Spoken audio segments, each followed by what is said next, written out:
दोस्तों, इस बार संयुक्त राष्ट्र में सम्मेलन हुआ तो भारत के लिए बहुत खास रहा, क्योंकि इस बार सम्मेलन में हर तरफ सिर्फ भारत के ही चर्चे थे। कोई भारत की तेल खरीदारी को लेकर चिंता जाहिर कर रहा था, तो भारत की बढ़ती ताकत के लिए भी दुनिया भर के देश भारत की जमकर सराहना कर रहे थे।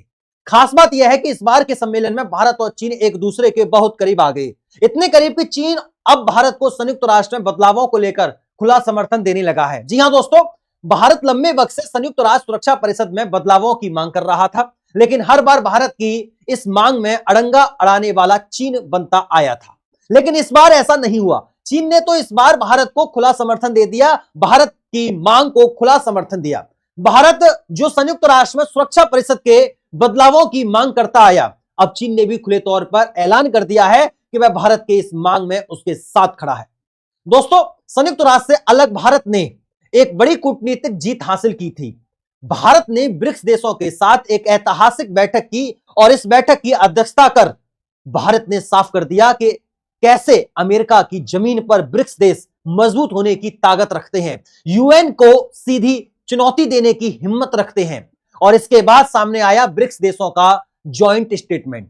इस स्टेटमेंट में 2023 के जोहान्सबर्ग 2 घोषणा पत्र के तहत ब्रिक्स और विकासशील देशों के समर्थन से परिषद में सुधार और प्रतिनिधित्व बढ़ाने की मांग जोरों से फिर उठाई गई।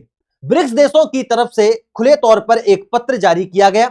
इस स्टेटमेंट में कुछ 20 से ज्यादा पॉइंट शामिल किए गए और इस पॉइंट में 14 नंबर वाला पॉइंट सबसे ज्यादा खास था, जो भारत के लिए एक बड़ी कूटनीतिक जीत मानी जा रही है।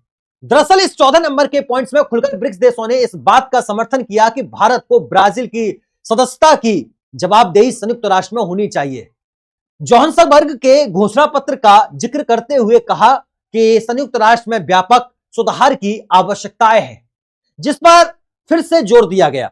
इन सुधारों का उद्देश्य परिषद को ज्यादा लोकतांत्रिक प्रतिनिधि मूल्य प्रभावी और कुशल बनाना है, ताकि वो वैश्विक चुनौतियों का बेहतर जवाब दे सके। खासकर विकासशील देश हैं, जिनमें अफ्रीका, एशिया और लैटिन अमेरिका के देश शामिल हैं। रूस, चीन, ब्राजील, साउथ अफ्रीका समेत कई और देशों ने इसका खुलकर समर्थन किया।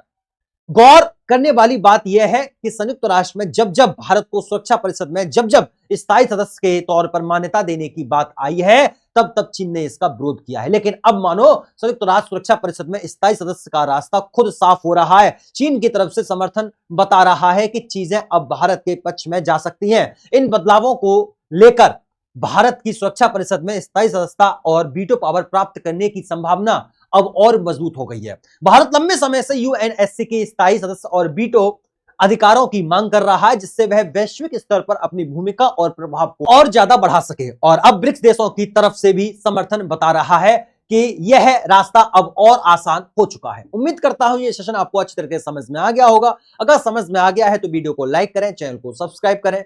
फिर मुलाकात होती है ऐसे ही दिलचस्प वीडियो में। अपना राय कमेंट बॉक्स के माध्यम से हमें जरूर बताइएगा। क्या चीन वास्तव में ही भारत के साथ है या नहीं है? आपका हमें भी सभी से इंतजार होगा। तब तक के लिए नमस्कार।